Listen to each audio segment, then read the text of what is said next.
Hello friends, delta பிளிஸில் engineer Bala பேசுகிறேன். இந்த வீடியோவில் ஒரு வீடு கட்டுறதை நம்ம எப்படி ஸ்டெப் பை ஸ்டெப்பாக கன்ஸ்ட்ரக்ஷன் பண்ணுங்கிறத டீட்டெயிலாக பார்ப்போம் வாங்க. ஃபஸ்ட்டு ஸ்டெப் என்னென்னு பார்த்தீங்கன்னா, நம்ம வீடு கட்டப்போகிற வீட்டோட பிளானை வச்சுக்கிட்டு ஸ்ட்ரக்சரல் டிராயிங் வாங்கணும். அந்த ஸ்ட்ரக்சரல் டிராயிங்லேயே எல்லா டீட்டெயிலும் வந்துடும்.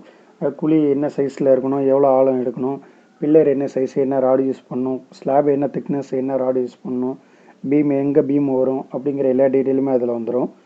ஃபஸ்ட்டு நம்ம ஸ்ட்ரக்சரல் டிராயிங் வச்சு ஃபுட்டிங் டிராயிங் மார்க் பண்ணுவோம். அதாவது அந்த ஃபுட்டிங் வந்து 4x 4 5x 4ங்கிற சைஸை வச்சு ஃபுட்டிங் காலம் எங்கெங்கெல்லாம் வருதோ அந்த இடத்துல ஃபுட்டிங் மார்க் பண்ணணும். மார்க் பண்ணிவிட்டு அதை எக்ஸ்கவேட் பண்ணணும். ஹார்ட் சாயில் வர வரைக்கும். அப்படி இல்லைன்னா ஸ்ட்ரக்சரல் டிராயிங்கில் என்ன டெப்த்து கொடுத்துருவாங்களோ அந்த டெப்த்துக்கு எர்த்ஒர்க் பண்ணதுக்கப்புறம் ஒரு 6 இன்ச்சுக்கு, அதாவது 1/2 அடிக்கு சாண்ட் ஃபில்லிங் பண்ணி ஒரு லெவல் கோர்ஸ் பண்ணிக்கணும்.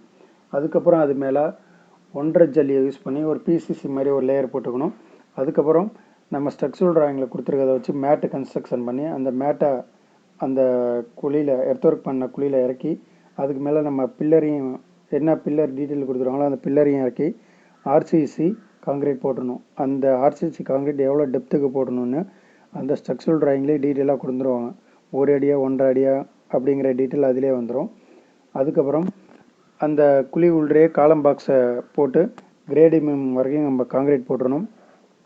கிரேடி பீம் வரைக்கும் காங்கிரீட் போட்டதுக்கப்புறம் அந்த சாயிலெலாம் எடுத்து பேக் ஃபில்லிங் பண்ணிடணும். பேக் ஃபில்லிங் பண்ணதுக்கப்புறம் நம்ம அடுத்த லெவல் பார்த்திங்கன்னா கிரேட் பீம் ஒர்க்கிங் ப்ராக்ரஸ் தான். கிரேடு பீம்னால் என்னென்னு பார்த்தீங்கன்னா, எல்லா காலத்தையும், அதாவது டோட்டல் பில்டிங்கில் உள்ள எல்லா காலத்தையும் கனெக்ட் பண்ணுறது தான் கிரேடு பீம்.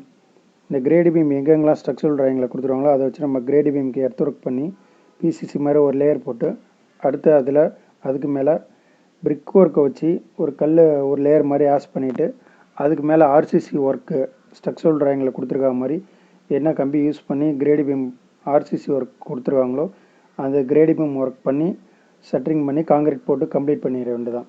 அதுக்கப்புறம் பார்த்தீங்கன்னா கிரேடி பீமுக்கு மேலே பேஸ்மெண்ட்டு 3 ஃபீட்டு 3.5 ஃபீட்டு 5 ஃபீட்டு வரைக்கும் கன்ஸ்ட்ரக்ஷன் பண்ணுவாங்க. அந்த கிரேடி பீமுக்கு மேலே நம்ம பிரிக் ஒர்க்கை வச்சு பேஸ்மெண்ட் கன்ஸ்ட்ரக்ஷன் பண்ண வேண்டியதான். பேஸ்மெண்ட்டு கன்ஸ்ட்ரக்ஷன் பண்ணதுக்கப்புறம் கன்சால்டேட் பண்ணணும். சாயில் ஃபில் பண்ணி இப்போது ஒரு 3 அடி இருந்ததுன்னா 2 லேயராக, அதாவது 1.5 அடியாக சாயில் ஃபில் பண்ணி அதை கன்சால்டேட் பண்ணணும். ஃபஸ்ட்டு ஒரு 1.5 அடிக்கு சாயில் ஃபில் பண்ணி கன்சால்டேட் பண்ணணும். அதுக்கப்புறம் ஒரு 1.5 அடிக்கு சாயில் ஃபில் பண்ணி கன்சால்டேட் பண்ணணும். இதே மாதிரி தான் 5 அடிக்கும் ஒரு 2 அடிக்கு சாயில் பண்ணி 2 லேயராக 3 லேயராக நம்ம கன்சால்டேட் பண்ணோன்னா ஃப்யூச்சரில் அந்த சாயில் வந்து உட்காராமல் இருக்கும். டைல்ஸ் லெவலும் எதுவும் பிரேக் ஆகாமல் இருக்கும். அடுத்து பார்த்தீங்கன்னா காலம் ஷார்ட்டுன்னு சொல்லுவாங்க. அந்த காலம் ஷார்ட்டரை வச்சு அந்த பேஸ்மெண்ட் லெவலில் மார்க் பண்ணிவிட்டு காலம் ரைஸ் பண்ணிடணும்.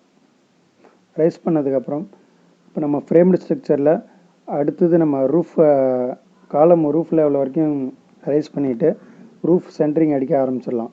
ரூஃப் பீம் எங்கெங்கெல்லாம் வருது அப்படிங்கிறத பார்த்துட்டு ரூஃப் பீம் கொடுத்து ரூஃப் ஸ்லாபும் அதில் நம்ம சென்ட்ரிங் அடித்து காங்கிரீட்டும் போட்டுடலாம். அந்த காங்கிரீட்டோட திக்னஸ் என்ன, ஸ்லாபுக்கு என்ன ஸ்டீல் யூஸ் பண்ணும் அப்படிங்கிற எல்லா டீட்டெயிலுமே ஸ்ட்ரக்சரல் டிராயிங்கில் இருக்கும்.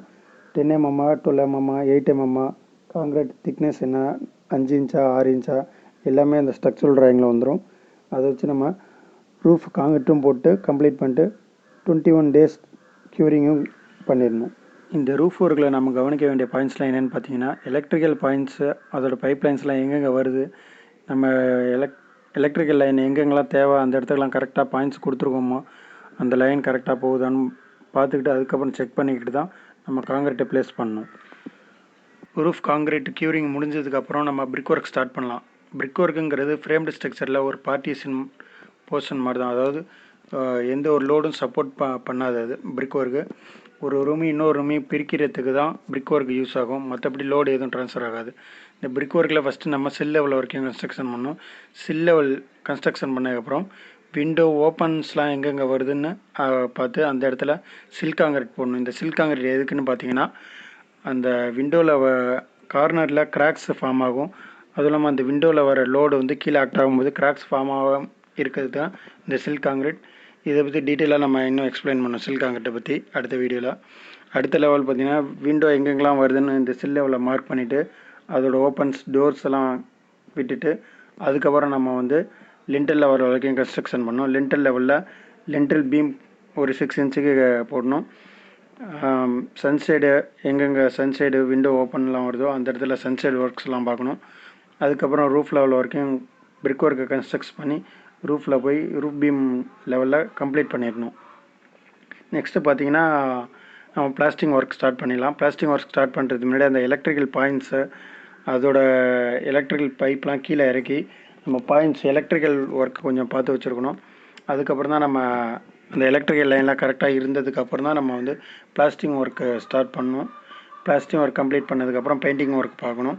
பெயிண்டிங் ஒர்க் ஃபர்தராக அப்படியே டைல்ஸு ஃப்ளோரிங் ஒர்க்கு பார்த்து கம்ப்ளீட் பண்ணிடலாம். அடுத்து நம்ம கிச்சனில் கவுண்டர் டாப் எங்கே வரும், எங்கே ப்ளேஸ் பண்ணணும், எல் டைப்பில் வேணுமா, எந்த டைரெக்ஷனில் வேணும், கவுண்டர் டாப் ஹைட் என்ன வேணுங்கிறதெல்லாம் கரெக்டாக கன்ஸ்ட்ரக்ஷன் பண்ணுறதுக்கு முன்னாடியே டீட்டெயிலாக நோட் பண்ணி வச்சுக்கிட்டு அதுக்கு தகுந்த மாதிரி நம்ம counter top, granite work, kitchen works எல்லாம் பார்த்துடணும். ஃபைனல் ஒர்க்காக electrical flooring work, bathroom pipelines எல்லா ஒர்க்கும் நம்ம பார்த்துடணும். எலிவேஷன் ஒர்க்கும் ஃபைனலாக நம்ம பார்த்துடலாம். இந்த ஸ்டெப்பை ஃபாலோ பண்ணிங்கனாலே நம்ம ஸ்டெப் பை ஸ்டெப்பாக எப்படி கன்ஸ்ட்ரக்ஷன் வீடியோ பண்ணுங்கிறத தெரிஞ்சுக்கலாம். Thank you friends. லைக் பண்ணுங்கள், ஷேர் பண்ணுங்கள், சப்ஸ்கிரைப்